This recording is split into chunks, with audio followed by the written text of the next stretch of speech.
1. Well, it's not April yet, but it is a beautiful spring day here in the Bog. We have Audubon versus Clearview in a first season action for the Audubon Green Wave. It's their first game. Clearview coming into this 1-0 after a win yesterday against Williamstown. I'm Gavin Van Rel, joined by my co-host, Dan Wilkins. Kind of switching roles for today. Yeah, I am stoked for this game. Audubon coming into this after a 20-8 season, coached by Rich Haram once again. Feels like that might never change. Nick Core head coaching the Pioneers today. They did get that 1-0 victory yesterday, 5 2/3 inning for their starter with 6 strikeouts. 1 hit let up. Yeah, well, this is going to be a matchup between two teams that have very inexperienced arms on the hill. Matt Brogley for Audubon, only 5 1/3 innings last season as a freshman.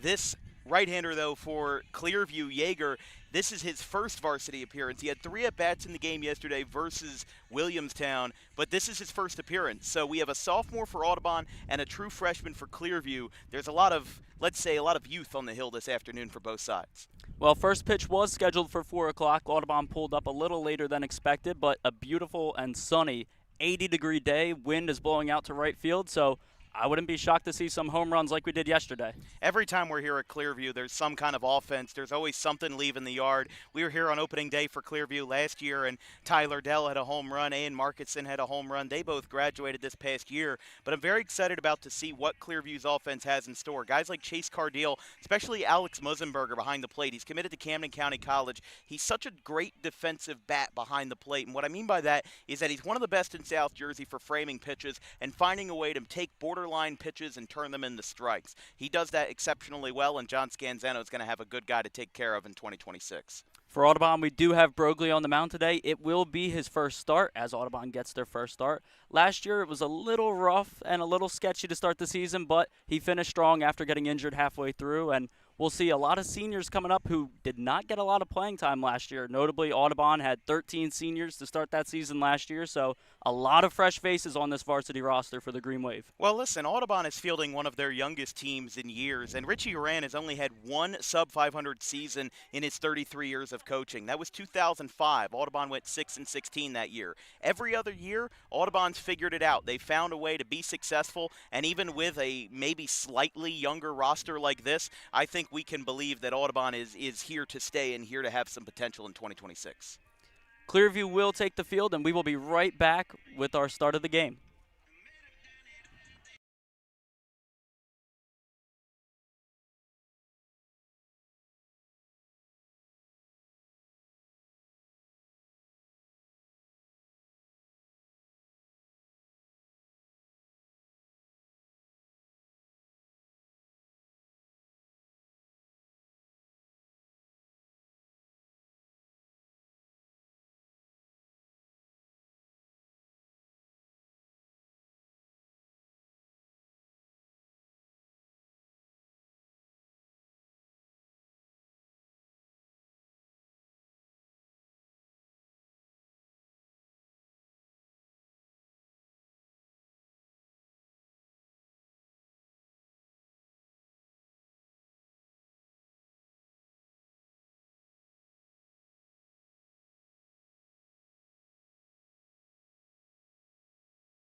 Two, one.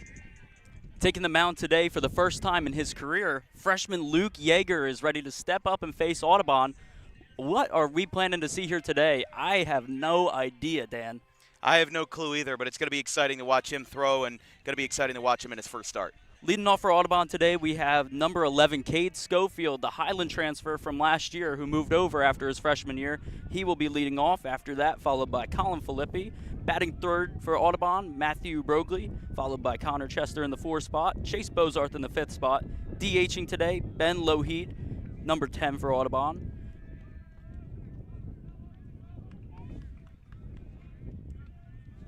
The first pitch of the career for Yeager is taken for a ball. Loheeb will be followed up by Aaron Pilla, and then Jude Cotter, Theo Caladros, and Jed Owens will round it out.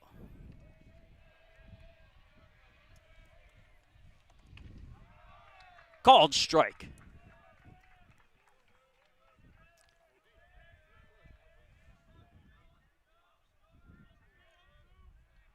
The 1-1 from Yeager is fouled off down the right field line.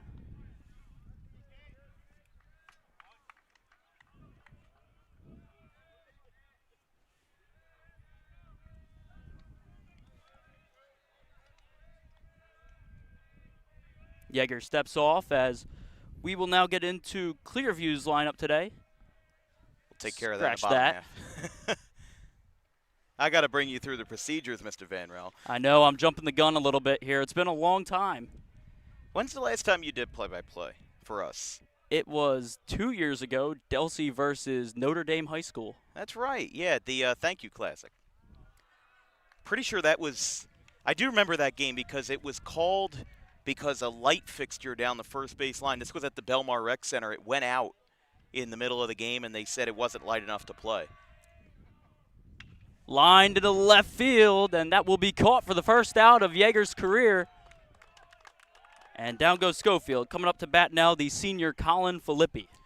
See, that's a good way to initiate contact right there. Left a fastball a little bit inside. I don't think it was I don't think it was the most outstanding pitch in the world, but I don't think it was a bad pitch either. I mean, looking at what Yeager's capable of, he was able to initiate some pretty soft contact, got it straight away to left field, and we got the first out of the game.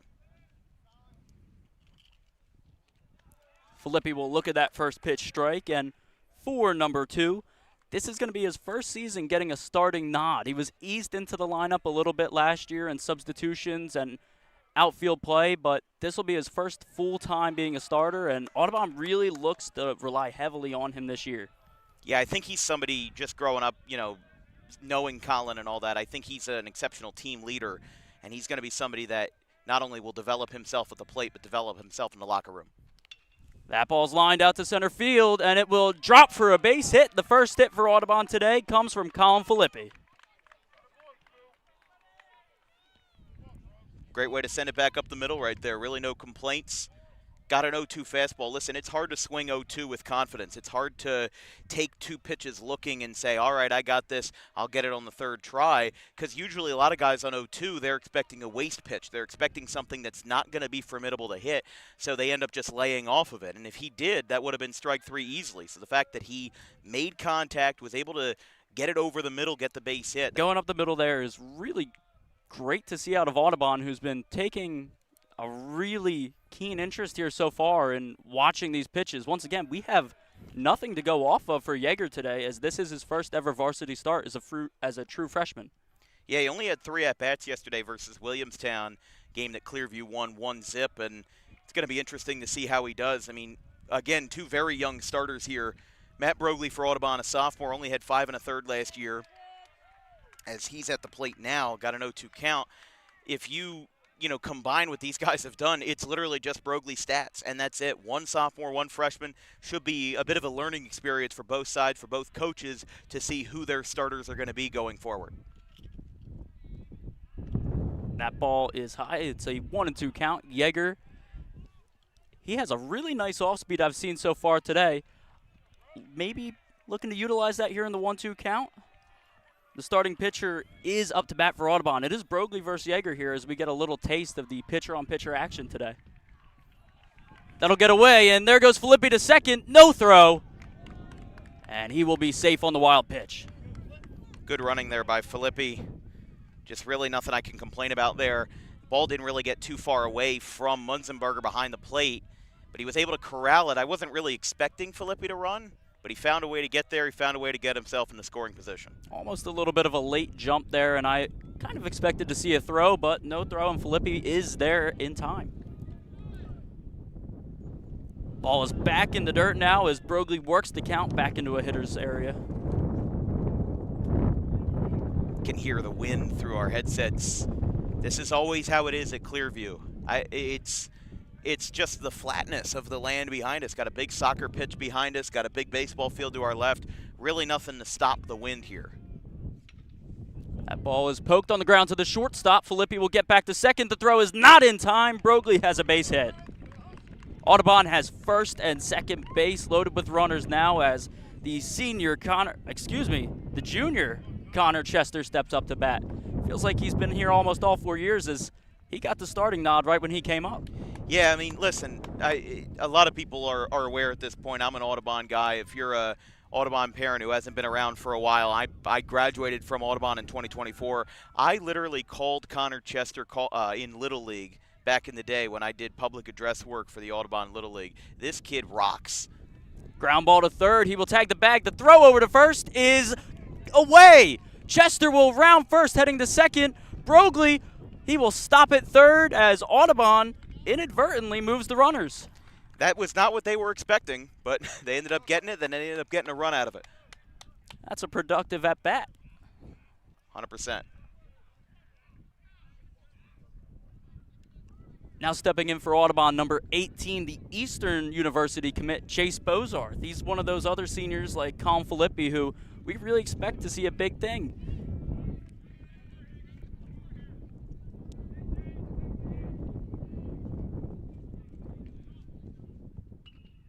Fouled off.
Two, one. And we're back here in the bottom of the first inning as Matt Brogley is set to take the opening day start for Audubon. Last year, he pitched 5 1/3 innings. He had 3 walks, 4 Ks, and a 9.10 ERA. That doesn't tell the full story, though, as he was hit around in 1 inning with 4 innings of good work, if you take a look. Clearview is set to take the batter's box. Leading off for Clearview is number 3, Sawyer Wood, followed by Luke Yeager, our starting pitcher today. Damabante follows him, with Chase Cardile after. Ryan Murray DHing today. Alex Munzenberger and Pat Jurgen will follow through, with Braden Cook and Connor O'Mara wrapping it up. Ryan Batista will be pinch hit for today. Excuse me, designated hit. The first pitch from Broglie is taken for a strike. Go ahead. Yeah, just to make a note, Aaron Pilla for Audubon in center field will be designated hit for by number 10, Ben Lougheed. Yeah, Lougheed in the sixth spot today. I saw Broglie, a little bit of his mechanical work for Prep Baseball New Jersey, and he is really a fascinating two-way prospect, just somebody who can do a little bit of everything. He's a great defensive second baseman and somebody who can really do a little bit of everything. This is the first time I'm watching him pitch, so I'm excited to see how Broglie attacks this Clearview lineup. A lot of new faces in the Clearview lineup, but also it's pretty familiar from 2025. It's a little bit of both. And Broglie facing a Group 3 team, this game is going to matter a lot for Audubon this afternoon. This is a really big game. You can almost swing and a miss for Broglie there. You can almost kind of relate it to the Phillies opening day, where you feel like you've had these years where your window is right there. You're in the South Jersey Championship, and it closes, and it's over. So what do you have to do? You have to show up, and you have to prove that you can still go. And Audubon really has a prove-it year here with these young guys. That's taken upstairs.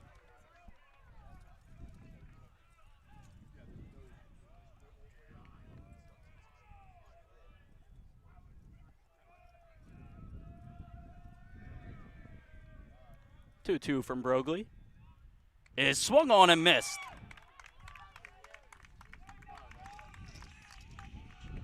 Good pitch there by Broglie, attacking the upper half of the zone.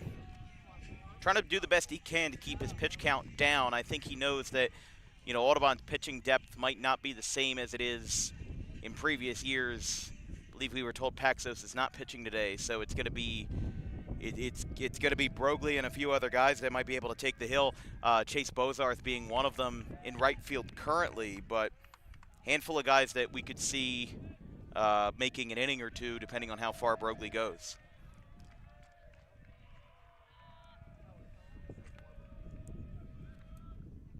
Swung on, taken up the middle for a base hit. That will be Clearview's first hit with the one-out single.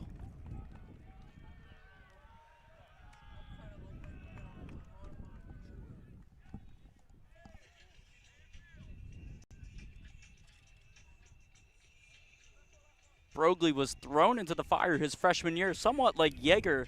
He made his first start against Bishop Eustis in the Ralph Shaw Classic. He pitched 1 1/3 inning, and he did end that game with a 21 ERA where Audubon was mercy ruled. That was Luke Yeager's first varsity hit, too. Went 0 for 3 versus Williamstown yesterday. Quick turnaround for Clearview. We were at Clearview's opening day last year. They played Williamstown, beat them 14-1. There were 2 home runs in that game. Tyler Dell, who's now at Montclair State, and then Ian Markison. Tyler Dell threw all 5 innings in that game, and we got to see Jimmy Gallagher for Williamstown. He's transferred from Gloucester Catholic, committed to Appalachian State for baseball, and he didn't have his best stuff that day, and I think he ended up leaving the game with an injury, but Clearview only beating Williamstown by 1 run after mercy ruling them by 13 this time last year. Couple of step-offs from Broglie. No disengagements here. This is not the MLB. His pitch is taken up for a ball.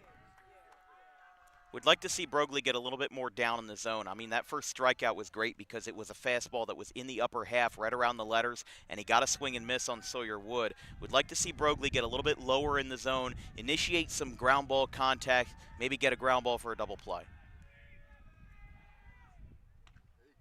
And that will be taken for a strike. Broglie is a power thrower. He throws hard.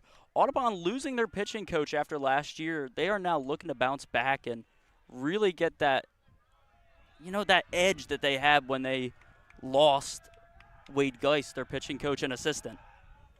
Yeah, Audubon definitely had a couple of changes on their coaching staff, Wade Geist being one of them, Ryan Knoll being another. I mean, those are 2 of Rich Horan's top assistants that are no longer with the staff, but they're going to do the best they can to get around it, and I think still Audubon still has a very strong assistant staff. Ralph Shivo, Ryan Boland, to name a few.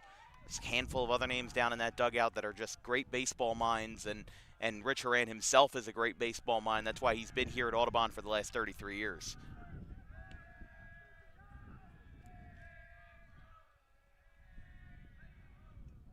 And that is a swing and a miss, and Brogley has back-to-back strikeouts. And yeah, just a note on what you said, Dan, something you really might not notice if you're just a casual fan watching or you may be a fan of Clearview, but I believe every coach in that Audubon dugout is an Audubon graduate who played for the baseball team. That's not something you see everywhere in this new age of coaches going to different schools and everybody looking to get hired wherever to go to that best team. Audubon keeps their guys in for years and years and years.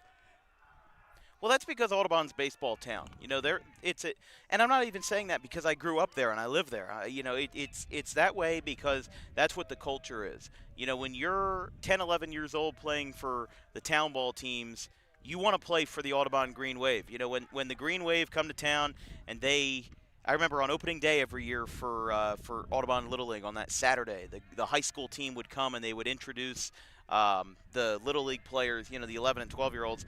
Everybody wants to be with the Audubon Green Wave. You know, there's not a desire really to transfer out or find a better opportunity. People like to stay home in Audubon. People like to stay close to home. And you get a lot of guys who are very satisfied with the culture here because that's what Rich Horan has. He has a very no-nonsense culture, very old-school culture, and somebody who has a proven track record of winning 8 state championships that nobody else really has. The throw from Kalajaros will be over the head and into center field as second base is stolen by Yeager. First hit, first strikeout, and first stolen base all within 1 inning. Yeah, great start for Luke Yeager there. Now puts himself in scoring position. There's a little bit of an open gap between third and short. Schofield fading over a little bit closer to the bag than I'd like, but I don't really blame him for being there. Wouldn't be surprised if we see one going out towards left field.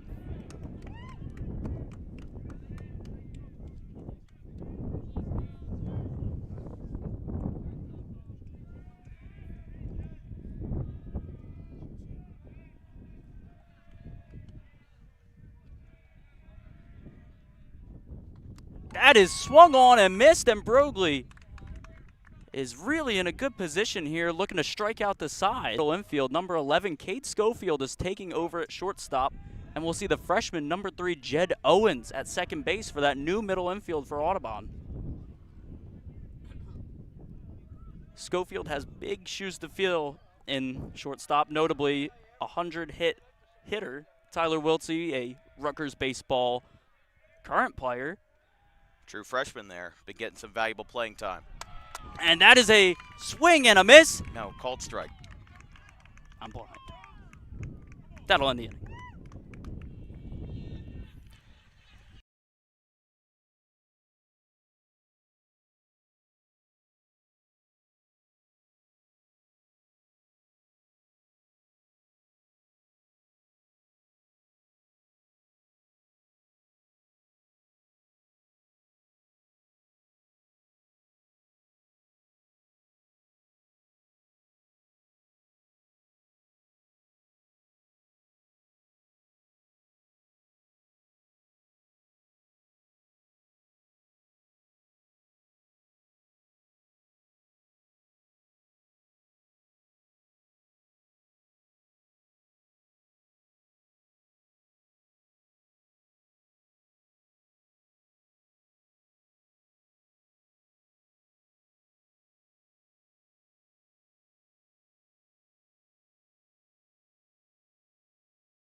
Two, one. And we are back here in Mullica Hill for the start of the second inning. We've got Ben Lougheed, the sophomore, leading off in his first at bat. Jude Cotter followed by Jed Owens, a true freshman. Yeager taking the mound for his second inning of work. He had a really nice first inning, getting out of a jam there, and he looks to continue that work now. Yeah, again, I've been impressed by both right-handers so far. I mean, as you mentioned, Gavin, Broglie, very good power thrower, somebody who's got a lot of velocity and very projectable as a sophomore. Seeing even more of that from Luke Yeager here. He gets a called strike. But I really think that this Audubon lineup and Clearview's lineup, I think they're going to go a little bit back and forth here versus the young throwers. That is taken for a strike.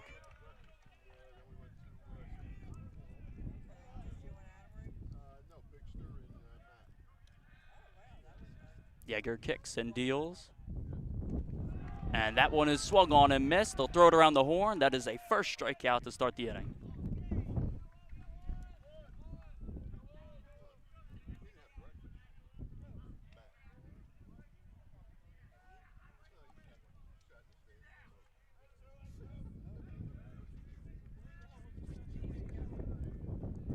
The first pitch to Cotter. And that is taken for a strike. 4 pitches, 4 strikes to start the inning so far for Yeager. Yeah, really liking this command. All fastballs here from the right-hander, getting into the zone early and often. And right down the chute again for strike 2. All 3 hitters for Audubon that are set to come up this inning, this is their first at bat for all 3. So Audubon, once again, they're still relying on these young guys now to fill the shoes. Oof. And that is way outside, ball 1. I saw 5 strikes in a row, and I started thinking immaculate inning. I might have been a little bit ahead of myself, but hey, Cooper Birdie did it yesterday. Had an immaculate inning versus Bishop Eustace. Eustace ended up winning that game 7-1. And that is a called strike 3, back-to-back strikeouts for Yeager. Again, you don't need an immaculate inning to be dominant. I mean, that was one ball that time that just missed. Release point might have been a little bit off. Had that one at the top, just above the zone, maybe by a foot or so. But Yeager, such great command here from the right-hander. He is taking care of business here in his second inning of work. That ball is high and away for ball 1 as Jed Owens steps in. He is starting at second base today as a true freshman. So we have a true freshman versus true freshman mashup as that ball is hit to first. On a slide, kicked around, and taken to the bag for the 3rd out of the inning. We will be right back in the bottom of the 2nd.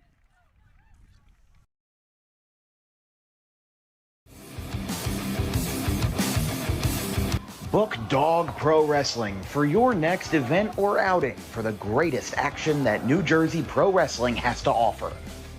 Any place, any time, any setting, Dog Pro Wrestling will bring the action to you, and you won't want to miss it for moments like this.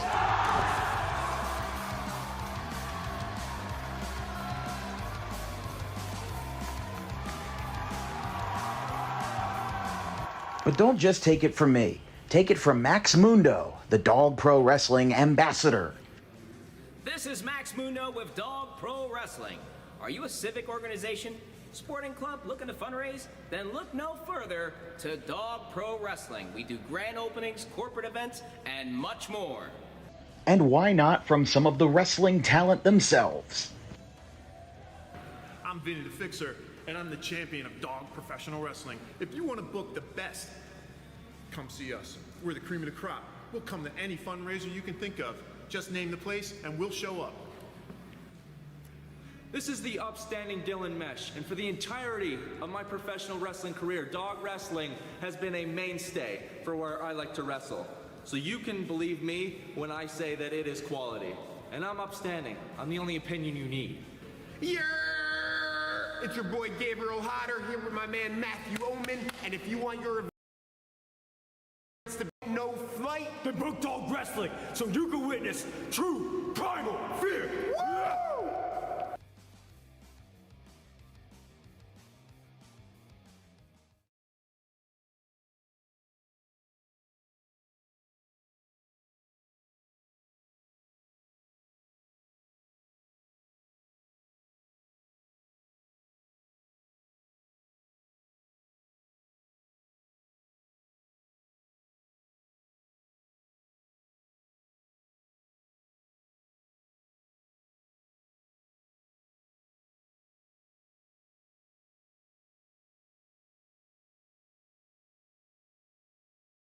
Three, two, one.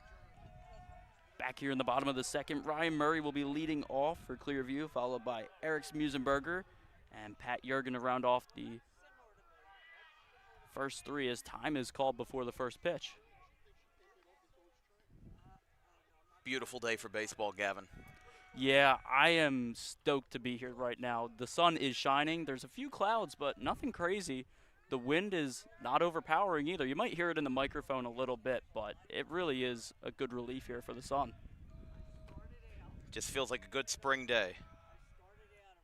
That ball is grounded up the middle. Schofield will field it in second base territory, throw to first, and not in time. That'll be a base hit. Clearview today is wearing their Mullica Hill-inspired jerseys, something we haven't seen before, kind of a Phillies City Connect style. Usually they have their green jerseys on, Audubon having their yellow jerseys they've had for the past 2 years now, and it's always nice to see that new kind of combination, especially from high schools. Yeah, Clearview debuted these jerseys during their spring break trip last year to, I believe it was Ocean City, Maryland. So they'll throw over to first. Ball got away a little bit, but no, Nick Corer, he debuted these during their spring break trip last year. It was either their spring break trip or a preseason trip, and one of the guys, I was actually talking to Nick Corer about this before the game. He told me, I said, where does this come from? And he said, well, Pat Jurgen and Josh Jurgen, their dad owns a printing press company, so it ended up, one thing turns into another, two things come together, and they ended up making these jerseys available, and they ended up using them for in-game use. When I saw them warming up this afternoon when I got here, I thought that maybe they were just practice jerseys, but the fact that they're doing that, I think that's pretty cool. It's really unique, especially for a younger head coach in South Jersey. They're getting a little ambitious, and I like it. Runner goes, and he will be safe by a mile as Caladros almost leaks that one back out into center field. Murray steals second there. The second stolen base today for Clearview. I think the one thing I'd like to see from Theo Caladros is he's kind of overpowering his throws. He has the velocity on his throws from behind the plate. The pop time is good, but the ball is well over the shortstop and second baseman. So it doesn't hurt to throw it a little bit slower at the expense of making it more accurate. It's kind of like for the pitchers. It doesn't matter how fast you throw a ball for. So if you're able to, from behind the plate, the same philosophy applies. If you're able to get the throw down a second, that's great, but you got to get it more accurate than that. The 1-2 from Broglie is high and called a ball. Dangerous territory to where the strike zone's been today. It's been a little higher than usual, but a really good view out here in left center field here at the Bog. Broglie has been leaving those fastballs upstairs. I'm a little bit worried, those breaking balls upstairs, rather. I've been a little bit worried about it. He brings that one down. Line to right field. Bozarth on the move. It's over his head. That ball will get out to the fence. Murray coming around third. Bozarth's throw will be there in time to get it cut off. Musenberger has the double.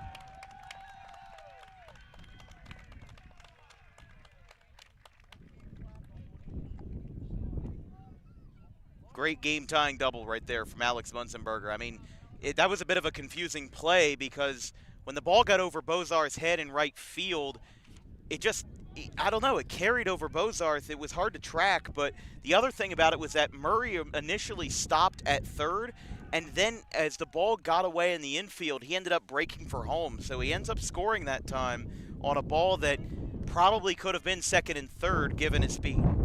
Yeah, and that will be first blood for the game. It's 1-0 Clearview.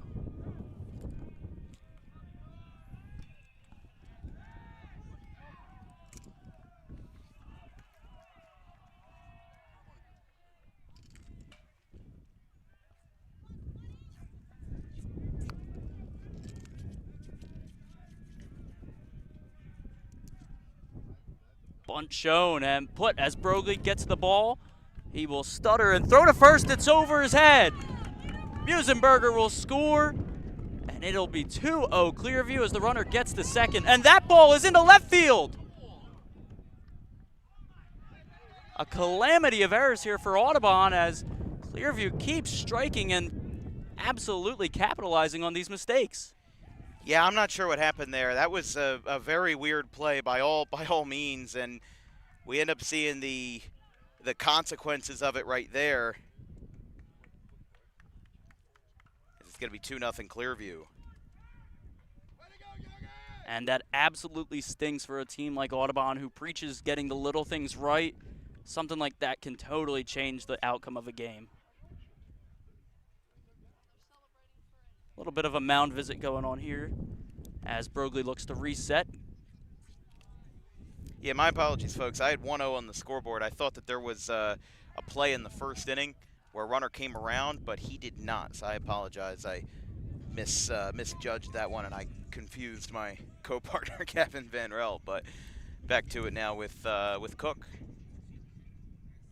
Much like both these teams, we are still in early season form, folks. This is not the end of the world for Dan Wilkins Broadcasting, and we will be ready to go for our next coming up games. Got Kingsway and Gloucester Catholic coming up tomorrow, weather dependent, as it's going to be a fantastic game in the Tri-County Royal. I mean, every time Kingsway and Gloucester Catholic play each other, it feels almost like an obligation to be there. First pitch at 4 o'clock. We'll have Fred Swartz as our guest commentator for the game. Longtime voice at Gloucester County College, did a lot of public address there for nearly 40 years from 1977 to 2017. He retired and is now an adjunct professor at Rowan University, so we're glad to have him aboard. And then on Thursday, we've got some non-conference baseball between Woodstown and Haddon Heights. Great Group 1 versus Group 2 matchup at 4 o'clock on Thursday. The bunt is going to be fouled down the left field line. It'll be a 1-1 count. And then on Friday, Good Friday baseball, Timber Creek and Overbrook. Two similarly sized schools in the Tri-County Liberty and Tri-County Diamond going at it. That'll be a first pitch at 11 a.m. with Timber Creek's new head coach, Miles Taylor, taking over for John Cates. So a lot of Tri-County baseball and a decent amount of Colonial baseball coming up in the next couple of days. Broglie will step off again. Audubon really utilizing these pickoff moves to try and frazzle the runners, but it's only worked to benefit Clearview.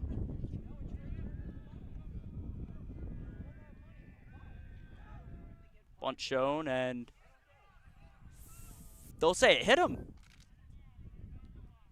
The runner will take first. No. They're going to say that the batter was not in the box when he was hit. So they're saying that he tried to get a running start out of the box, and because of that, because he's not in the box, that's an automatic out. So that'll be the second out of the inning, and Nick Core is going to go and try to argue this call. And he's not, well, he's at least going to ask the umpires to clarify this.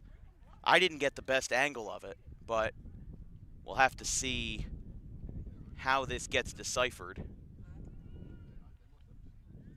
Or pardon, it will be the first out of the inning if this is upheld, and they will say the batter is out. So Nick Core disagrees, but they'll have to leave it as is with one away in the inning. And that will send the runner from second back to second, as he had made it to third. You see that rule pop up a lot more in softball than you do in baseball, because in softball you see a lot of players come out of the box and you see them take a step forward and the umpire will call them out for that. The same rule applies in baseball, except it's much less common to see it happen. It's still the same rule, it's still the same application, it's just not the same rarity, if you will. Wind howling out to right field. Has a little step out of the box there. The off-speed really fooled the batter there. But I'll tell you, that hit by pitch that turned into an out, that was a saving grace for Audubon. Gets the first out of the inning, and it's the first step towards stopping the bleeding. Swing and a miss. That'll be a strikeout. 2 outs for Matt Broglie here. Looking to work out a little bit of a jam he got himself in and limit the damage. We are back to the top of the lineup here for Clearview, as Wood is up to try and knock in that runner from second with 2 outs.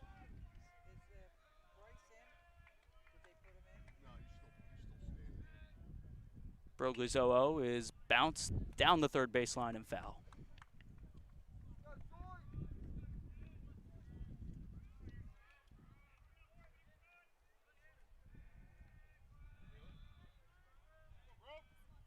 Yeah, Sawyer Wood was .282 hitter last year, had 24 walks. He had more walks than he had hits. 24 walks, 22 hits.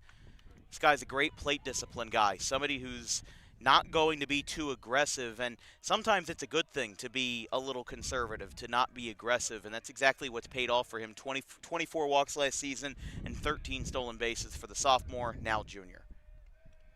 Broglie's 1-1. Is flown out to right center field. It's well hit. Back it goes, and it is gone! The home run from Sawyer Wood with the wind blowing out to right field will make it a 4-0 game for Clearview.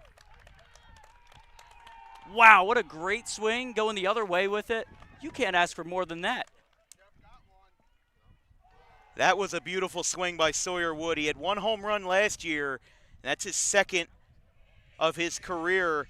We said that the ball flies here, and I've done enough games here to know that that's true. That's exactly what we just saw. Clearview's got a 4 spot. And earlier before our broadcast today, Dan had said to me that it feels like almost every time we're here there is a home run, and that stands true more than ever. I mean, I've never actually been to this school. I got lost in the parking lot getting here today, and I was amazed. This field is in beautiful condition. They call it the bog for a reason. I might call it the bug. There are quite a few bugs out here, but well, what I'll say as well, Gavin, is that to make a point of what you're saying, it's also called the bog because when it rains here, games sometimes get canceled for 3-4 days because the field just floods. I mean, where we're standing right now is mostly ground level, and the field is more or less below ground. The field to our right, which is where the JV game is happening, is actually where Clearview's varsity field used to be. And I think somewhere around 10 years ago, Nick Core and Stephen Assay were telling me about it. They renovated this field. As there is a towering fly ball out to left field, Filippi says he has it, and that will be the 3rd out of the inning. Clearview puts up a 4 spot. They lead at 4-0.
Three, two, one.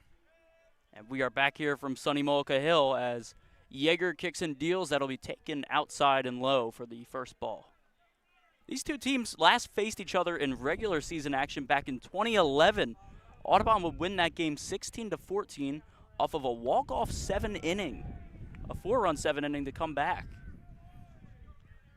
Got to be crazy. I mean, that's 30 combined runs. And with that offense that Audubon had back in the day, it's a pretty impressive number. Well, I was only 5 years old. I don't believe I was there, but. Oh, no, I wasn't either. I can just imagine. I mean, you're not that much younger than me, so we both were pretty young. That team for Audubon would, however, go on to win the state championship as there is a strikeout for Yeager as he continues his dominance so far. Back around to the top of the lineup for Audubon as we have Cade Schofield stepping back into the box. He lined out his first at bat and is looking to jump on something here. Cade Schofield is one of my most underrated players to watch in South Jersey. I mean, he's just got such a quick foot. And I talk about defense a lot because it's one thing that you can't really track through stats. As that is out to right field, and that will be the second out of the inning. A very quick at bat. Like I said, he was looking for something to jump on. He found it. Just hit it right to a guy. Well, I think sometimes if you're a team like Audubon that's down in this situation at a scoreless first and then Clearview jumps on you, Sawyer Wood goes yard in the bottom of the second, they're looking for something quick. It's kind of like when you're losing a lot of money, when you're in a lot of debt, you want to fix something quick. You don't really want to play the long game. But if you're Audubon, you're in a hole, you're in a deficit, and you've got to find a way to get out of it. And it's not going to work by just swinging at the first pitch every single time. You got to work through those at bats. You're facing a true freshman in his first start. Find a way to extend those at bats. Make them longer, prolong them, get foul balls, take close pitches. Do what you can to make that pitcher uncomfortable and get the ball back into your court, get it back in your hand. That ball taken upstairs. Yeager has impressed so far. I'm amazed here. It's always hard. There's the showcases and everything you can see for a true freshman, but you never get the full experience until you step in. And we've seen him with pressure situations this game and with bases empty too. He is electrifying so far. Well, this is the second time this year that DWB we've seen a true freshman make his varsity pitching debut. Lincoln Valentine did the same for Oakcrest last Thursday, threw 4 innings, had a pretty fantastic start, even though Oakcrest lost that game. That will be taken. The count will get to 2-2 here as Filippi looks to knock something on. Hitless in his first season as a varsity player. Coming into his junior year here. As he will swing and miss, and that will end the inning. Another strikeout.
Come back with an ad read.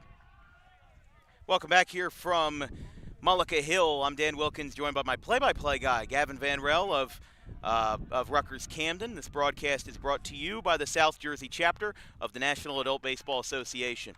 The season has started, but it's not too late to register for a team. South Jersey's most competitive men's baseball league with over 20 teams across 4 highly touted divisions. Visit today at southjerseynaba.com. Divisions available for 18 plus and 35 plus. A bait here to lead things off for Clearview as we get into the bottom of the third inning. Broglie looking to settle in here, maybe find something a little stronger than that last inning there, as Audubon's fielding and pitching led to a 4 spot and the home run. taken upstairs. The defense was well more responsible for Audubon's slip that inning than their pitching. I think Broglie did just fine, but when you're talking about what his pitch selection has been, he hasn't been all that bad here.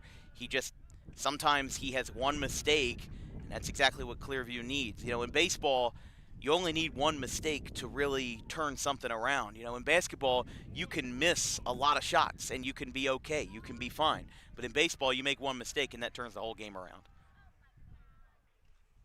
Fouled off the catcher.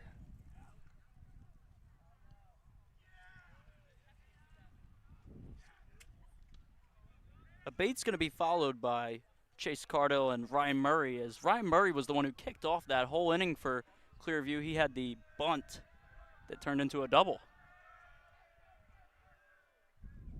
as that is taken outside. Yeah, 7 batters in the inning for Clearview. Can't be mad at that at all.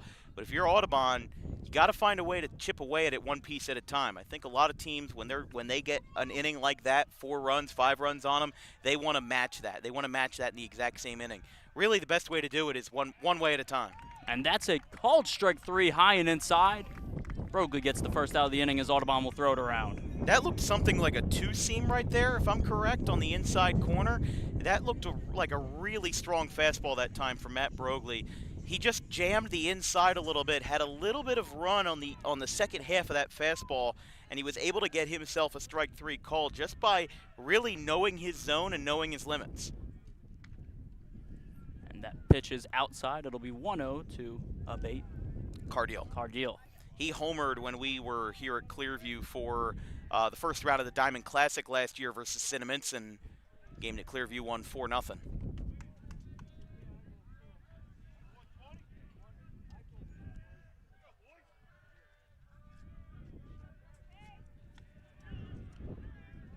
Broglie's 1-1.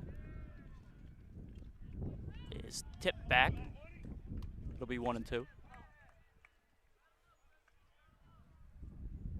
A lot of fans here today on the Clearview side and here in the outfield, as it is a beautiful day. You can't understate it. Every time I'm here, I feel like we just get the nicest days. I'm not saying it's me, but that ball's lined out to left field. Filippi will field it off with 2 hops. And that is a 1-out base runner for Clearview.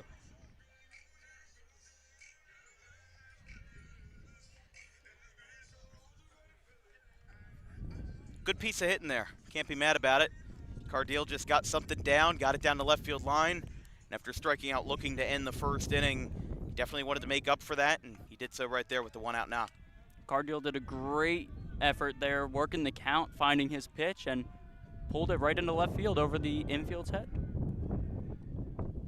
That ball is grounded up the middle. Schofield will step on second over to first, and it's in time. It'll be a double play for Audubon, as we will see you right back here in the 4th.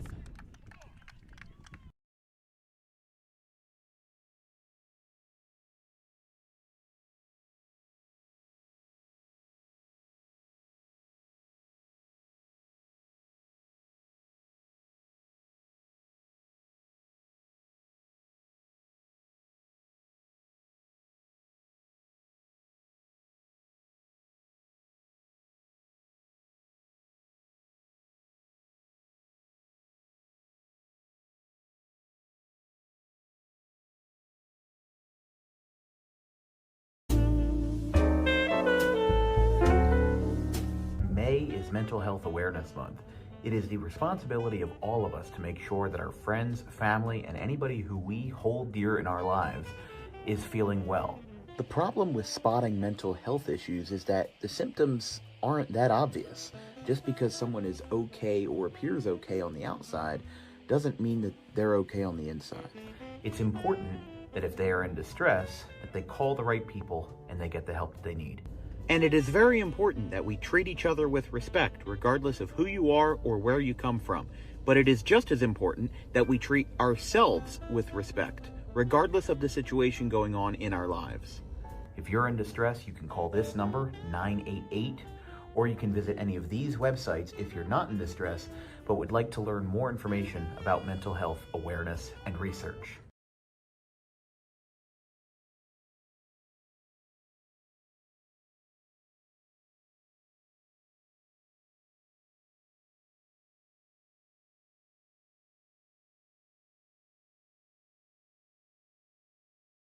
3, 2, 1. Yeager back on the mound here as we come into the top of the 4th inning. 4 strikeouts through 3 innings so far as this freshman looks to continue this game here. He will get that pitch in there for strike 1 as we see Broglie leading off for Audubon. It's a called strike 2. Broglie, a guy last year who was relied on as a freshman, but ended up facing injury before Audubon's trip to Myrtle Beach, celebrating their win in the Diamond Classic over Egg Harbor Township. And that's a called strike 3. Another 1-2-3 at bat for Yeager as he sits down yet another Audubon hitter. 5th strikeout of the day. Yeager's really impressed me so far. He's been a guy that has really commanded the zone. He has not been intimidated by this Audubon team because, again, a lot of people know the history with Audubon.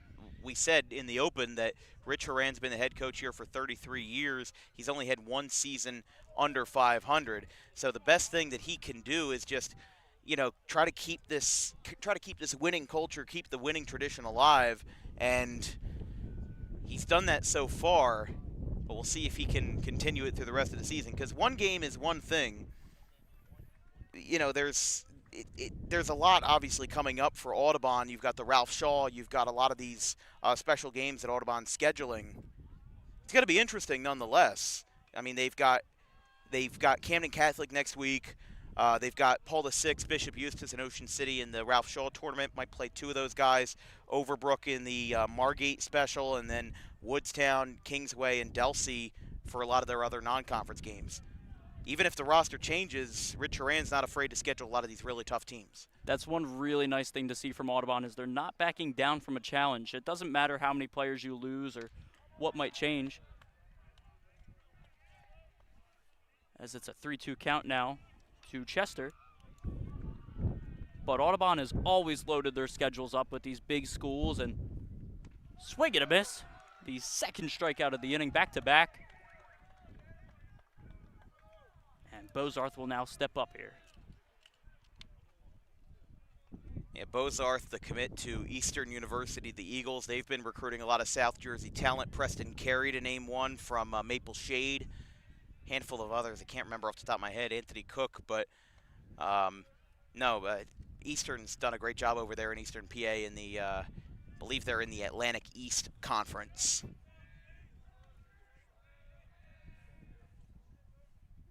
The 1-0 is low. Bozarth not recruited for his fielding and hitting, but for his cannon of an arm from right field. You might have seen it pre-game if you're here. He absolutely would have hosed the runner at home, and he uses that as a pitcher. Has yet to have a start this year, let alone a relief appearance, as this is Audubon's first game, but relied on heavily as that ball is... He's running out of the box. They're saying the umpire is not making a signal. That's a live ball. Yeah, that's a live ball. He's out. Well, we will be right back after that. That is the 3rd out for Clearview. Well, hold on. I think Rich Horan's going to try to... I don't know if he's going to try to argue the call or... Well, Ryan Boland at first base is going to try to argue it. I guess he says that the ball hit him, but the home plate umpire, John Gallante, he is not going to budge. Audubon will take the field here, and we will be right back for the bottom of the 4th inning.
2-1.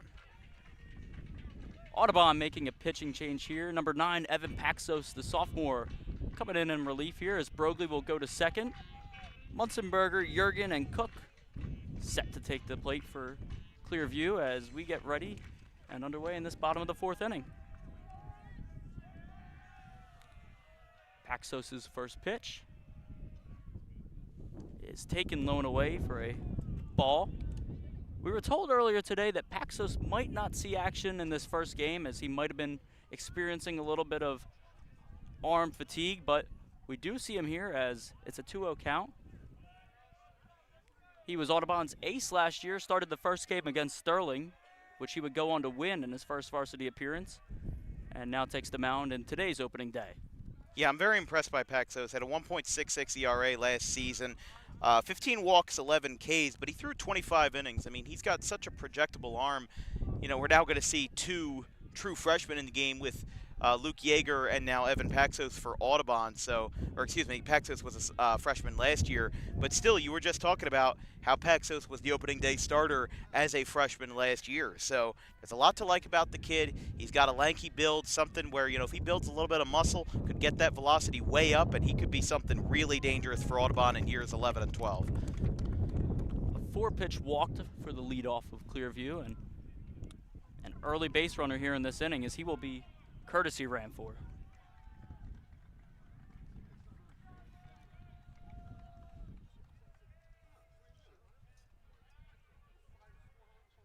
Pat Jurgen stepping into the box. As we mentioned earlier, brothers of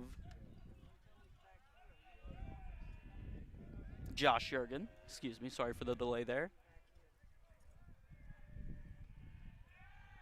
As Paxos will step off. That's Andrew Prawn, number 21, running at first for Munzenberger.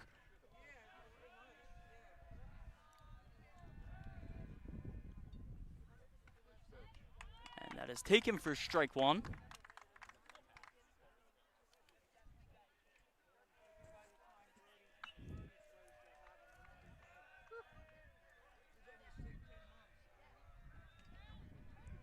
The 0-1 from Paxos is taken as the runner goes, and the throw will be short. Kaladros' throw this time a little more on line than the last couple, but the runner beat it out by quite a margin.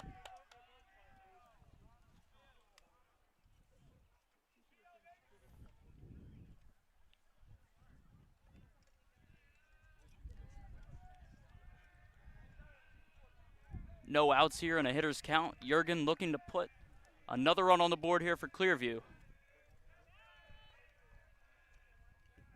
As the 1-1 is taken low and away, it'll be a 2-1 count.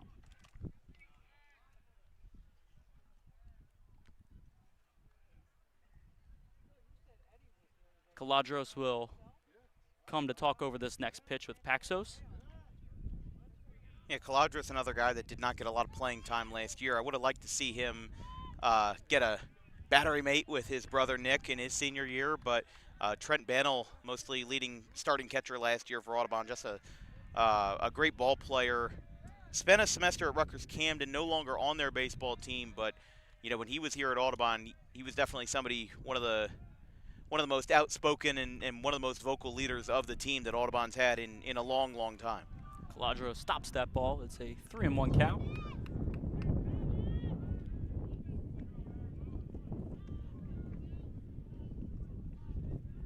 If Paxos walks him here, it's going to be a really uncomfortable situation for this Audubon defense, who's already shown a few lapses. We have seen them work out of a jam earlier in this game, but a little bit of growing pains here to start the season, as that is fouled away.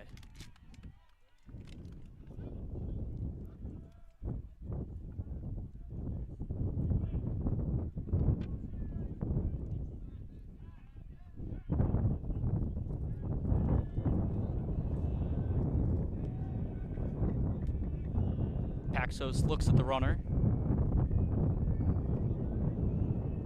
His 3-2 is a step off.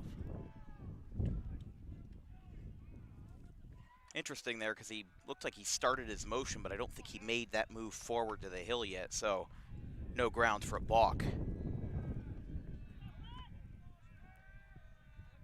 The 3-2 is lined out to right field. It's well hit. Bozarth on the run. He won't make the catch. It will hop up against the fence. Green light from third. And that run will score as the ball gets away in the infield.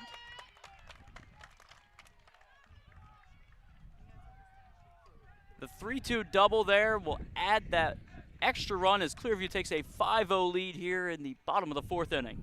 Jurgen with a great swing that time. Just got it down the line. You doing what you got to do on 3-2. They tell you anything close, and that's exactly what he did. Found a way to get it down the line. I thought that ball had some good carry to it, but maybe not as much wind as when Sawyer Wood was at the plate. Still got very squared up on the contact. Got Munzenberger's runner, Andrew Prawn, to come around, and that's his second RBI of the game. Makes it 5-0. Looking to bounce back here. Paxos' 0-0 is taken for a ball as bunt is shown. Shortstop Cade Schofield is trailing the runner there.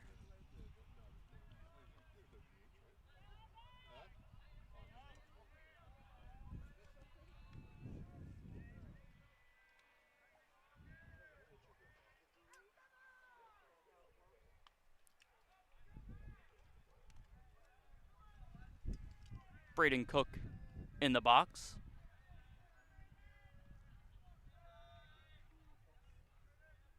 And he will pull back bunt again. It'll be a 2-0 count.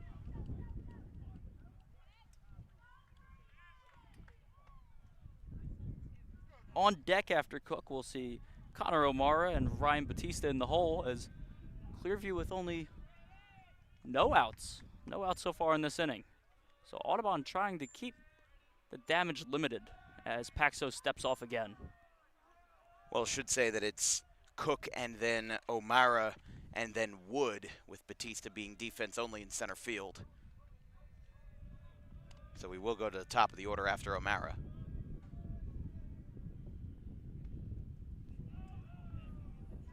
.3-0 count's going to be hard to come from here for come from behind for Audubon, especially Paxos kind of getting thrown into the fire. I think people were unsure how Broglie would pitch, but now that Paxos is in the game and a run is already home for Clearview, he's got to stop this bleeding. He's got to make this lead, just make it stay. You know, you can work on the offense later, but this is something they got to work on. He'll fit that one in there. It'll be a 3-1 count. And in these hitter counts today, Clearview has absolutely found a way to put the ball in play and make things happen. That's what it comes down to, as Audubon has been mostly the reason for their own demise, as that ball is out past Schofield. The runner will stop around third, but he's being waved. The throw from the outfield is short, cut off, and Clearview has a 6-0 lead here. Still no outs as Clearview keeps piling it on. That ball got away from Filippi right there. Wasn't fielded all that cleanly. And then center fielder Pilla came in and tried to do the best he could to bring that one in, and was unable to. Throw was cut off down the line. It's back-to-back RBIs for Clearview, scoring Jurgen. Now a half-dozen run lead for the Pioneers. And O'Mara did not get to second on that there, as he is still at first base. The runner halted around third as he was being waved home. It was a little bit of another kind of stop-and-go situation. Clearview's second one of the day, where you're being waved, but you might take a little stutter step there and look back into the outfield. I think Clearview, with the lead that they have, are not, you know, all 110% right now. Obviously, they're playing hard, but they're not going to run themselves into an out if they don't need to. This isn't the end of the game, life or death situation. They're just trying to get as many runs as they can and doing so in an efficient manner. So if you have to hold up, if you have to wait for another batter, then right now you can afford that. Sawyer Wood back here for the top of the order in Clearview. He might be looking to find another ball out into right center field for Clearview, as the wind continues to blow a little harder than it was a couple minutes ago.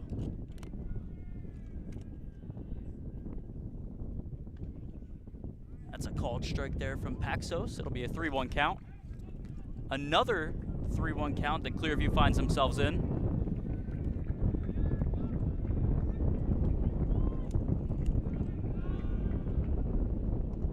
As that will be a walk. And Clearview has first and second base with no outs. I would say looking to add some insurance, but might be a little more than that. They've got a good amount of insurance already, I can tell you that much. But now that you've got runners on first and second, I mean, you go back to the top of the order to the gentleman, Sawyer Wood, who homered in the third, or homered in the second, rather, as a part of that 4 spot. Excited to see how he works with bases on, with 2 runners on. As that is high and away. Not all that surprised that Paxos is trying to hammer the outside part of the zone here. I think he's trying to initiate a ground ball, try to get one to Brogley, try to get one to Chester, get one of those 2 runners out. And the easiest way to do that is to go outside and try to get Wood to push it the other way. That's how he did for his home run, pushed it the other way. Audubon does have someone up and moving on their sidelines. Cannot tell who it is currently, but it is a right-hander.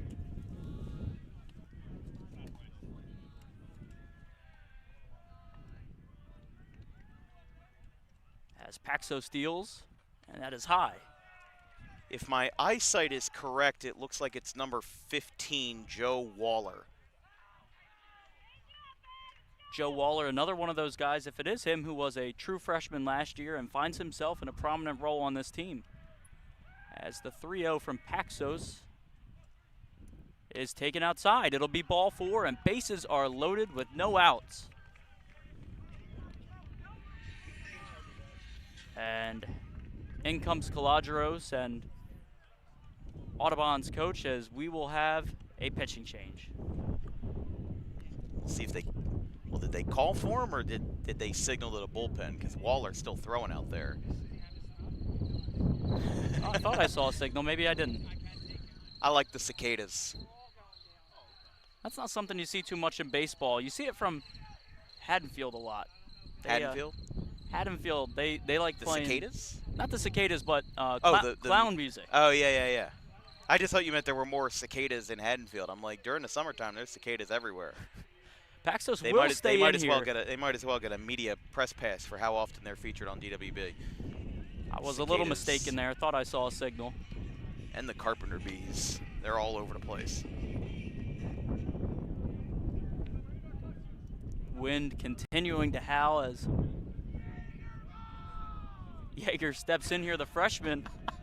A nice cheer of Yeager bomb from Clearview's sidelines as that ball will be taken for a first pitch strike. You know, the kids are getting pretty smart, Gavin, I'll tell you. It's a lot better than Little League with some of these chances. Oh, my goodness. Baseball's the closest thing to soccer. As that's way inside. Almost hit him. It'll be a 1-1 count for Yeager, the freshman. Gavin, to highlight next week's action on DWB, we'll have our first spring break game at 10 a.m. on Monday, the 6th of April in BCSL play.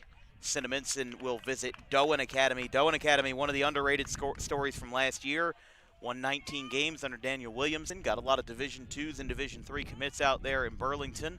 We'll be underneath the Burlington-Bristol Bridge for that one at 10 a.m. on the 6th. And then on Tuesday the 7th, we'll have Overbrook at Pennsville. Wednesday will be Burlington Township at Bordentown. Thursday will be Sterling at Haddon Township. And then Friday will be a doubleheader, Maple Shade at Palmyra, and then Glassboro at Williamstown at 7 p.m. from Owens Park. That is swung on and missed. That'll be the first out of the inning for Evan Paxos. And that's one of the best things that Paxos could have asked for there. I think he needed a confidence reset. First 5 batters all reached for Clearview. You had a walk, double, single, walk, and another walk. That's 3 free passes that Paxos has allowed. You got to get those down. And for the pitching coach to come out, have the entire infield around him, I don't know what they told him, but I'm sure they said something along the lines of, you're going to be fine, figure it out, you'll be okay, is a bit of a rare pick off to third, taken in at third. But I'm sure they they gave him something affirming, to tell him that you're going to be all right, tell him that you're going to be okay. And now he gets the strikeout as he faces number 3 batter, Dama Bate. And that ball's lined into center field. 1 run will come across. They will wave the runner around home. The ball will be cut off. It's a 2-run single for a Bate. It'll be 8-0 Clearview now in the bottom of the 4th. As if Clearview continues their trajectory, we might be out of here in 5 innings for the 3rd straight time. Don't remind me, Gavin. I've been waiting for some close games. I don't know what my luck has been this year, but I just haven't gotten it yet. Although, to be fair, when we were at Clearview on opening day last year with Williamstown, that game was 14-1. So I guess, listen, to make a long story short, we schedule these games because we believe they're good. I don't schedule games for DWB out of a vendetta for anybody or because I think, one team's going to dominate or whatever. I scheduled Audubon and Clearview because I thought it was going to be a fantastic game. Just like with Pennsauken and Gloucester. I thought that Pennsauken was maybe not as good as I thought they were, and they ended up putting up 14 on Gloucester yesterday, including 3 home runs. So we schedule the games, and just like in any sport, it all comes down to what the games are at the end of the day. You really never know how it's going to be on one given day. Look at the Phillies last night. Thought that they were going to have a good game, ended up losing 13-2. You really never know how it's going to go down. And with that said, you don't know what you're going to get. It might not be the best game ever, but look, today we have Luke Yeager in his first ever start, and he is electrifying so far with no runs let up and a handful of strikeouts against this Audubon lineup, who is battle-tested for the most part. And they'll continue to be battle-tested throughout this season. We talked about Kingsway. Kingsway was not brought back to the Ralph Shaw Classic for this year. The 4 teams in that annual tournament are Paul VI, coming back for the first time since 2019, Ocean City, a first-time appearance for them, and then Bishop Eustace. And we will be at the Shaw on April 11th and 12th. We'll have a lot of great talent on the air for that weekend, so I'm very excited to be, for lack of a better word, back at the Shaw. First time doing both days of the Shaw since 2024. Only got the first round in last season. The 2-2 from Paxos is a sky-high fly ball to left field. Filippi is under it. He'll make the catch. No tag from the runner, and that will be the 2nd out of the inning as Paxos is slowly trying to crawl out of this for Audubon. Looking to salvage what you can here. It's a little later in the game. It is 8-0, so you might not expect to come back all the time, but you can at least anticipate and gain momentum. And baseball is a huge sport of momentum. If you can go on a run, you can do just about anything in baseball. Well, Audubon's got 6, 7, and 8 leading off the bottom of the top of the 5th inning rather, with Lougheed leading us off for Audubon. And the big thing for them, like I said, it's one thing at a time. It's one pitch at a time. You have to figure out how to make the experience your own. And this is your first game of the season. Your season will not be decided today. Won't even be decided tomorrow. Audubon doesn't play their first conference game until later next week. They've got a conference game, non-conference game versus Camden Catholic on Monday, and then their next game, I think, is on Thursday the 9th. So they'll be trying to find a way to getting themselves back in the win column after today. That'll be a strikeout. The inning will end. It is a 4 spot once again for Clearview. 8-0 heading into the 5th.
3, 2, 1. 4 innings down, top of the 5th inning here at Clearview Regional. This broadcast is brought to you by Harper Driving School. Over 90% of students who take their New Jersey State driving test with Harper pass on their first attempt. You can book an appointment today at Suite 4 of the Total Turf Complex in Pittman at 614 Lambs Road, just minutes from Route 55. That ball is taken low as Yeager looks to continue his dominance so far. As a head coach, if you're Nick Core and you're coming into this, you know what you have before the season starts, but you don't know what you have until these games start to unfold and you see it as the season goes. Maybe a guy comes up, a guy goes down. This has got to be a great confidence booster after a win yesterday against a great pitcher, might I add, from Williamstown. And now you get the true freshman here who has a fairly dominant performance against a very good Group 1 team in Audubon. Yeah, I mean, not really letting off the gas from here. They've got GCIT tomorrow. That's going to be 3 games in 3 days. And then they kick off spring break at Deptford and then at Kingsway before hosting Bridgewater Raritan, the Group 4 state champions from 2024, here in the Bog on Saturday the 11th. That ball is grounded to second base, fielded and thrown for the first out of the inning. Clearview has been excellent in fielding today. There's been, I don't think they've had a single error so far. And Audubon's had 2. That's also very encouraging to see at the start of a season. If you can come in with no off-season rust and break through after those scrimmages, it's always a good surprise as that's fouled back. I think it's also important if you're a team to see that the work that you have been doing in the preseason is effective, because we see at the beginning of the season a lot of games that are riddled with errors and riddled with mistakes and really just fundamental wrongdoings. As you know, the opening day we had last year was Millville and Pittman. That game had 9 errors combined. Pittman had 6, Millville had 3, and that ended up being the final score, funny enough. Millville beat Pittman 6-3. Cotter lines that into center field. It'll be over his head. Rounding first, heading to second. Little stumble in center field as he will get in standing. That'll be the first hit in Jude Cotter's high school career as a varsity player. I think that one was partially aided by the fact that Ryan Batista had a bad step in center. Probably should have taken a step back, but hindsight is 20/20 there as Cotter gets that one over the middle, right back to him, and that's going to be a double with 1 away.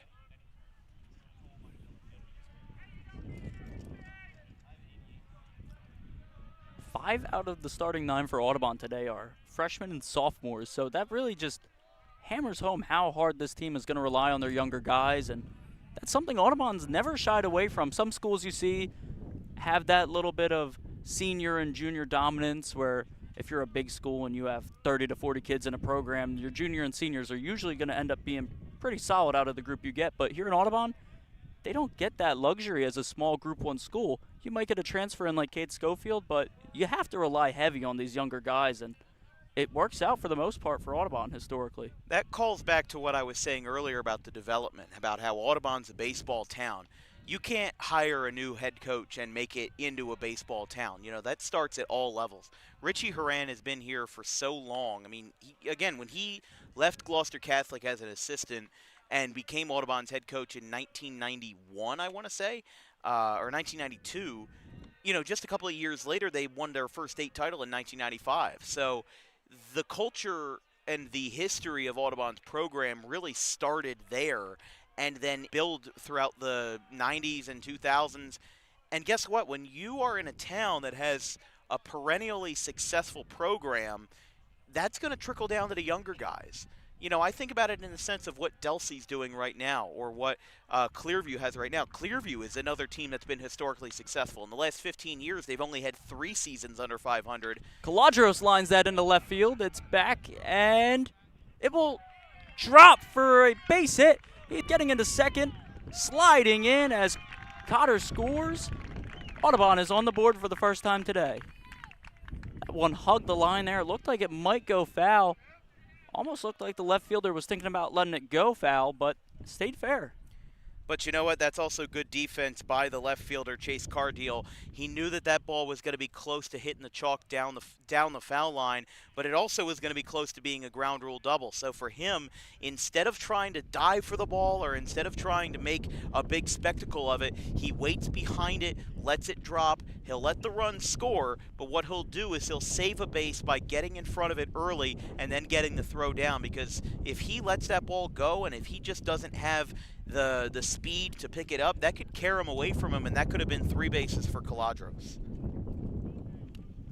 A quick meeting for Yeager at the mound here as he looks to just keep his composure here and continue into this game where, as we've said and cannot understate it, he's been superbly excellent.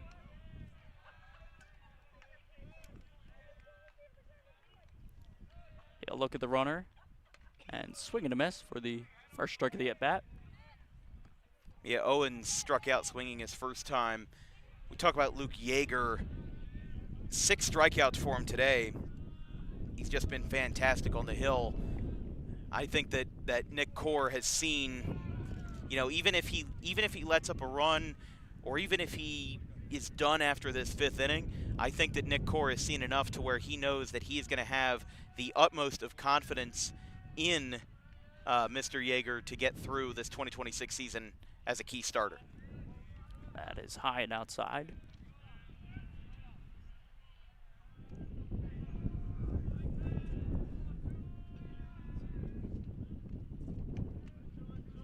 The 2-1 count here from Yeager as he looks back to second. Is grounded to short. Fielded off of a rough hop, and thrown over to first. As that is now 2 outs here in the inning. Most importantly, moves that runner over the third. If Audubon gets another run home, that's going to mean that Clearview would have to score 4 runs to get themselves at a 5-inning mercy rule. So even if you're not going to win the game, you don't want to go out in a truncated fashion. And what Audubon is going to try to do here, you know, obviously you've got 7 outs remaining in the game, 3 in the 6th, 3 in the 7th, and 1 out here in the 5th. As that ball is grounded to short, taken off 2 knees and thrown over to first, that'll end the inning. Clearview now you got escapes. 6 outs. Now you got 6 outs. Clearview will escape with only 1 run as we go into the bottom of the 5th inning.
Two, one. Back here in the bottom of the 5th inning as the True Freshman Classic continues. Will Severance will be making his first appearance here in varsity baseball as he gets that for a called strike one.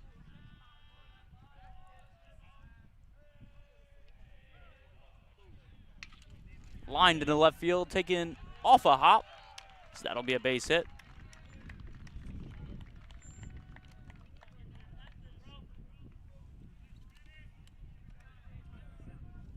And that was Murray, the only batter who did not hit in the fourth.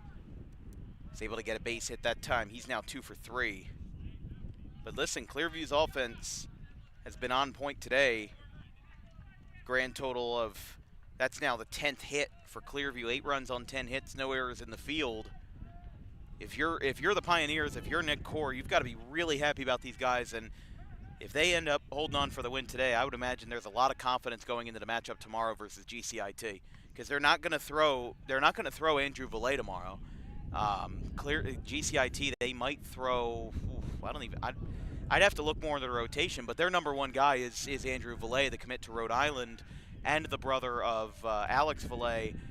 But both of them pitched on Monday in the season opener versus Kingsway, a game that Kingsway won 6-0. So I'm not really sure where GCIT is going to go tomorrow, and I don't know where Clearview is going to go tomorrow with their pitching, but 3 games in 3 days for the Pioneers, that's going to be tough. That's in there for a strike. Yeah, 3 games in 3 days is, in New Jersey high school baseball, relatively unheard of. Some of these other states who have series between interdivision schools, you might see that more often, but in New Jersey, you got to have a lot of confidence in your guys to schedule 3 games in 3 days, especially to start off your season. Severance deals, and there's strike 2. Well, there are leagues in New Jersey and even in South Jersey that do back-to-back scheduling for divisions. I mean, the biggest example is the Cape Atlantic. You know, if you're in a Cape Atlantic division, you're going to play the same team twice back-to-back, whether it's 1 day apart or 2 days apart, but there's going to be no opponents between them. And that is something that I enjoy about the Cape Atlantic, because we were talking with a guy, we were talking to Vincent Londino, head coach at Delsey, and he said that it's going to be foul, but he was talking to us about it, and he said, well, we're going to try that for the Tri-County Liberty this year, and that's exactly what they're doing. The Tri-County Liberty is doing back-to-back scheduling for their divisional games, and the way that he describes it is that you're not going to see the same arm twice if you play back-to-back. So it forces teams to carry more than one outstanding pitcher, or at least try to develop more than one outstanding pitcher, or else you're not going to really have a chance in those divisional games. And for Musenberger, who got on his last at bat, this wind is really blowing out to right field. So if he can get a hold of one like he did last time, he might be able to pull this one out of here.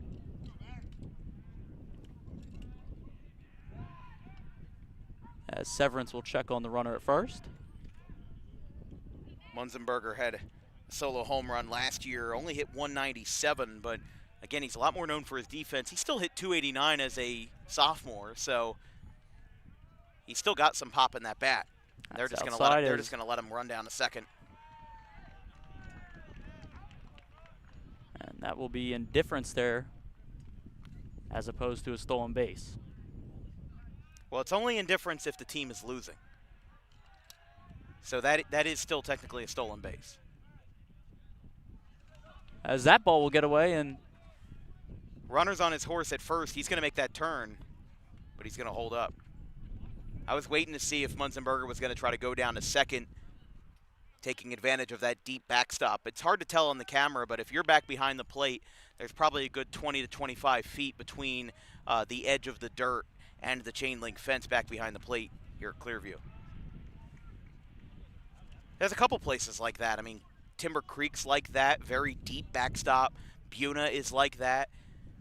It's just one of those places where if you don't have it together as a catcher, they're going to find a way to run on you, and they're going to find a way to get extra bases out of it. That's a called strike 1 here, as Jurgen looks to put a few more runs on the board, as Clearview is eyeing that mercy rule, that 10-run after 5-inning mercy rule. Pick off to first base. I mean, obviously this game matters for both teams, but I think going into it, the game matters more for Audubon than it did for Clearview. Same exact situation as it was yesterday with Pennsauken and Gloucester. Gloucester's a Group 2, Pennsauken's a Group 4. When you're punching up in the groups and the PowerPoints, then you're trying to get that win to be considered like an upset so that you can give yourself a more favorable spot in the playoffs. But today, Audubon's a Group 1, Clearview's a Group 3. Clearview has won sectional championships as a Group 4 as recently as 2021, but they got bumped down to Group 3 in the 2023 season, and they've been there ever since. It's still a Group 1 over Group 3 would still be very good in the power points for the Green Wave. Yeah, just to add on to that, we saw a lot of that last year for Audubon as they scheduled the out-of-state games from Myrtle Beach and all across the East Coast on their little spring break trip. And then those higher conference and division teams in groups 2, 3, and 4, that got them the 1 seed heading into playoffs over Shalleck. Yeah, and Audubon's going to do that again this year, as we said. PVI, a very strong non-public B. For them this year, if they end up playing Ocean City, that's going to be a very strong Group 3 team. Kingsway, Group 4, Delsey, Group 3. And imagine who else you end up playing either in the Diamond Classic or something like that, where you could end up getting paired up with a high group school. Just like last year, Audubon got squared up with Egg Harbor Township, a Group 4 in the first round, ended up beating them. I believe the score was 13-9. Really high-scoring affair in that first-round game. And then where they won their second-round game too, right? And then they lost against Kingsway. A yeah. come from behind 5-4 victory against Kingsway. And making it against Mainland, where they would play Mainland in Ocean City and fall, as Mainland would go on to win the Diamond Classic. Severance's 3-2 is fouled down the left field line. Yeah, Jurgen was a little early on that swing that time. Got a fastball in. I think he wanted to square it up and hit it out to straightaway left, but instead got a little bit too early and ends up getting jammed and fouls it down the left field line.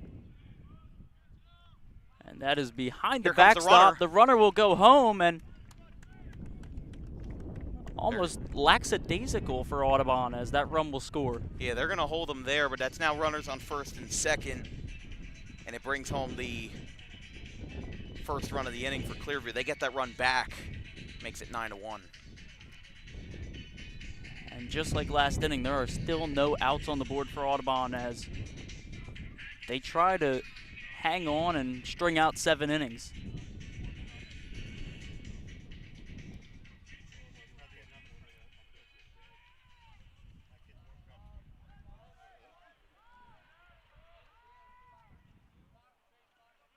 Braden Cook stepping in the bat now as Severance attempts to salvage what they have. The 0-0 is fouled down the third base side.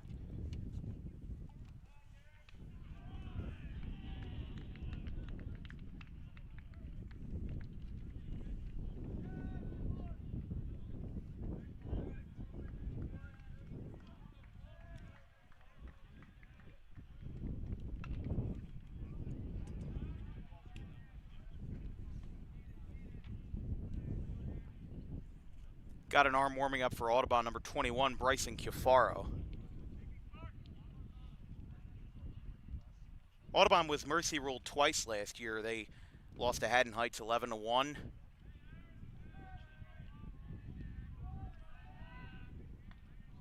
And then lost to Bishop Eustace in the Ralph Shaw final. That ball is up the middle as Pillow will come in. The runner is waved but then held. It'll be bases loaded with no outs.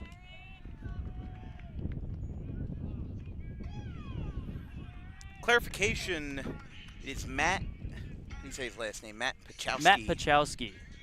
We said Severance, but he's number 13 on the roster. And Gav, I took your word for it, but it's a little difficult to read. I'm shocked I made it to college. Got bases loaded here.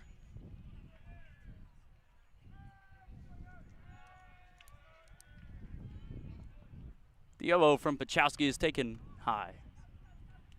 I just feel the water in the levee feels like it's rising a little bit. The tension is there. Clearview just needs a base hit, gets it down into the outfield. They could score 2, and we could get home. As that ball is low, and though we did clarify who the pitcher is, the point still stands. Pachowski was a freshman last year, played all of that first season on JV. This is his first appearance too, so it doesn't detract anything from these Audubon guys who are coming into this in their first appearance, as that is fouled away. Yeah, I think they'll be able to turn around on Monday versus Camden Catholic, and as we said, they've got a lot of very tough competition, and also almost everybody in the Colonial Conference had a big senior class. Haddonfield had a fairly big senior class. West Deptford, Sterling, Haddon Heights, they all had big senior classes. So really, even if – oh, hold on here. And that ball is down the line. One run will come in. The other run is being sent home. Just fielded now as the runner from second will break. He's in the middle of the lane. He'll get back to second base, however. It's a 2-run single, and Clearview is getting ever closer to that elusive 10. Well, that is the ball game. That was the ball game. I don't know why they didn't know what the score was. It's Confusion 11-1. everywhere. That's their fault. It's 11-1 ball game. Well, it wasn't pretty for anybody or us either, but you know what? We made it. That's the shortest DWB baseball game by length, 1 hour and 30 minutes. First pitch at 4:06, done at 5:36. It is the quickest baseball game at the high school level in DWB history. Beat Buna and Absegami last year, which went 1 hour and 43. But yeah, that was not what I was expecting. I am surprised Clearview came out swinging as early as they did, but I'm also surprised Audubon had as many errors as they did. This is definitely not the same team that we saw last year. No, this is certainly. I'm at a loss for words currently because that last inning was very anticlimactic. I expected a lot more out of that ending, and both us and the umpires and teams had no idea that 10th run scored. But Clearview looked amazing today. You really can't understate that. They found the holes with their balls. Excuse me. Their balls found the outfield empty areas, and they were perfect in the field. You can't understate the pitching today from Yeager. Yeah, Luke Yeager, easily player of the game.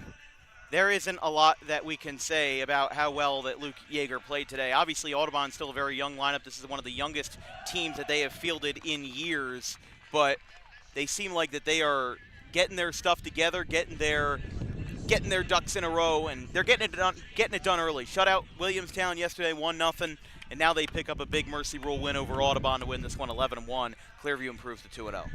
Yeah, from Audubon, what you have to see is, we've been talking about it all game, these younger guys need more experience in these big-time games, and this is nothing short of that. You're facing what could be a monster team this year, and this is the experience, and you kind of need this loss. I'm sure it hurts. It's the opening day, and that's a very big deal in Audubon, but you do need something like this. It clears the cobwebs, and you get to focus on the little things a little more. Maybe you practice an hour later tomorrow, but you know what? If that's what it takes to be an Audubon team like we've had in the past, then so it will be. Audubon's coaching staff will make sure of that, that's for sure. Well, that'll be all for us tonight. A very quick broadcast. I know you got to get down to see Andrew Painter's Major League debut over in Philadelphia, but it's a very quick one here from Clearview as the final score. The Pioneers top the Green Wave 11-1 in 5 innings. From our entire crew, our social media coordinator, Haley Mejia, our graphics crew, Gavin Van Rel, Caleb Lane, and Carson Russo. Gavin Van Rel, the play-by-play commentator. I'm Dan Wilkins. We will see you tomorrow from Joe Barth Field in Brooklawn as Kingsway visits Gloucester County.